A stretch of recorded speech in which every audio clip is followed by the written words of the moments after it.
پی C B کے سربراہ ذکا اشرف نے بابر اعظم کا ذاتی واٹس ایپ پیغام لیک کر دیا۔ یہ واضح نہیں ہے کہ آیا بابر نے اپنا ذاتی پیغام لائیو ٹی وی شو پر نشر کرنے سے رضامندی ظاہر کی ہے۔ پی سی بی چیئرمین کے اقدامات بارے میں اخلاقی سوالات اٹھ گئے کیونکہ نجی پیغامات لیک کرنا پرائیویسی کے خلاف ورزی کے طور پر دیکھا جا سکتا ہے۔ ناظرین، پاکستانی کرکٹ ٹیم کے سابق وکٹ کیپر راشد لطیف نے ہفتے کے روز دعویٰ کیا کہ پاکستان کرکٹ بورڈ پی سی بی کے انتظامیہ کمیٹی کے سربراہ ذکا اشرف مبینہ طور پر بابر اعظم کی کالز اور ٹیکسٹ میسنجر کے ذریعے ان سے رابطہ کرنے کی کوششوں کو نظر انداز کر رہے تھے۔ تاہم ان دعووں کے جواب میں اشرف نے ایک مقامی نیوز چینل کو انٹرویو دیتے ہوئے کہا کہ پاکستانی کپتان نے کبھی ان سے براہ راست رابطہ نہیں کیا ہے۔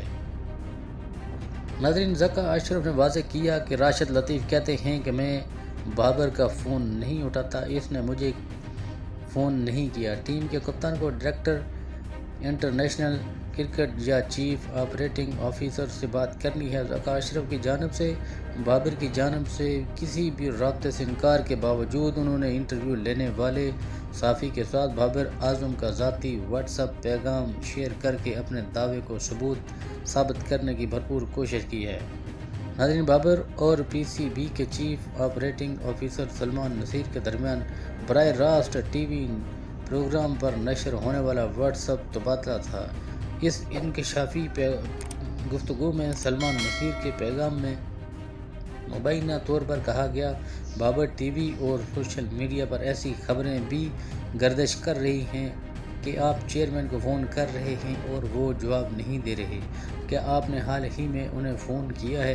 میزبان کے مطابق بابر نے جواب دیا، سلام سلمان بھائی، میں نے سر کو کوئی فون نہیں کیا۔ یہ واضح نہیں کہ آیا بابر نے اپنے ذاتی پیغام کو لائیو ٹی وی پر شیئر کرنے پر رضامندی دی تھی، جس میں پی سی بی کے سربراہ کے اقدامات کے بارے میں اخلاقی سوالات اٹھائے گئے تھے کیونکہ نجی پیغامات کو لیک کرنے کو رازداری کے خلاف ورزی کے طور پر دیکھا جا سکتا ہے۔ سابق ٹیسٹ کرکٹر اظہر علی نے بھی پروگرام میں ایسا ہی نکتہ اٹھایا اور استفسار کیا کہ کیا پی سی بی چیف یا پروگرام نے بابر کا ذاتی پیغام براہ راست نشر کرنے سے پہلے ان کی رضامندی لی؟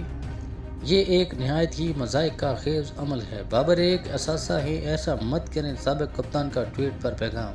ناظرین، پاکستان کرکٹ ٹیم کے کپتان بابر اعظم کی گفتگو لیک کیے جانے پر سابق فاسٹ بولر وقار یونس نے تنقید کی ہے۔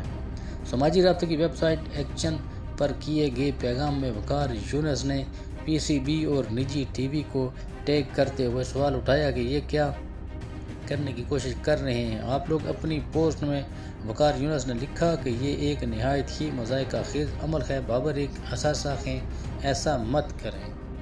واضح رہے کہ پاکستانی کرکٹ ٹیم کے سابق وکٹ کیپر راشد لطیف نے ہفتے کے روز دعویٰ کیا ہے کہ پاکستان کرکٹ بورڈ پی سی بی کے انتظامیہ کمیٹی کے سربراہ ذکا اشرف مبینہ طور پر بابر اعظم کی کالز اور ٹیکسٹ میسج کے ذریعے ان سے رابطہ کرنے کی کوششوں کو نظر انداز کر رہے ہیں۔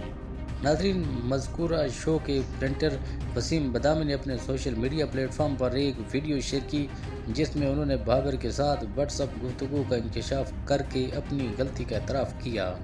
وسیم بدامی نے وضاحت کی بات چیت کو ظاہر کرنے کے بارے میں ابتدائی طور پر ہچکچاہٹ کی تھی، لیکن کیونکہ پی سی بی کے سربراہ نے انہیں اسکرین پر دکھانے کی اجازت دی تھی، انہوں نے بالآخر اسے نشر کرنے کا انتخاب کیا۔ اس کے باوجود وسیم بدامی نے اس بات پر زور دیا کہ بات چیت کو نشر کرنا چینل کی طرف سے کیا گیا ایک غلط فیصلہ تھا اور اس نے غلطی کے لیے مخلصانہ معافی کی پیشکش کی۔ بابر اعظم کو فی الحال عظیم کھلاڑی کہنا غلط ہوگا۔ محمد حفیظ، انہیں یہ لقب شاید ان لوگوں نے دیا ہے جنہوں نے پاکستان اور عالمی سطح پر حقیقی عظیم کھلاڑیوں کو نہیں دیکھا۔ سابق کرکٹر۔ ناظرین، سابق کرکٹر محمد حفیظ نے قومی ٹیم کے کپتان بابر اعظم کو عظیم کھلاڑی قرار دینے پر سوالات اٹھا دیے۔ سرکاری اسپورٹس چینل سے بات کرتے ہوئے قومی ٹیم کے سابق کپتان محمد حفیظ نے کہا کہ کھلاڑی ایسے ہائی پروفیشنل ٹیگز کے غیر ضروری دباؤ کے نتیجے پر پرفارمنس کرنے سے قاصر رہتے ہیں۔ میں فی الحال بابر اعظم کو عظیم کھلاڑی نہیں سمجھتا، انہیں شاید یہ اعزاز ان لوگوں نے دیا ہو جنہوں نے پاکستان اور عالمی سطح پر اس کھیل کے حقیقی عظیم ترین کھلاڑی کو نہیں دیکھا۔ ناظرین، اسی کے ساتھ اگر آپ چینل پر نئے ہیں تو چینل کو سبسکرائب کرنا نہ بھولو، ساتھ ہی لگے بیل آئیکن کو دبا دیں تاکہ ہر انفارمیٹیو ویڈیو آپ تک بر وقت پہنچ سکے۔ اپنا بہت سارا خیال رکھیے گا، ملتے ہیں نیکسٹ ویڈیو کے ساتھ۔ اللہ نگہبان۔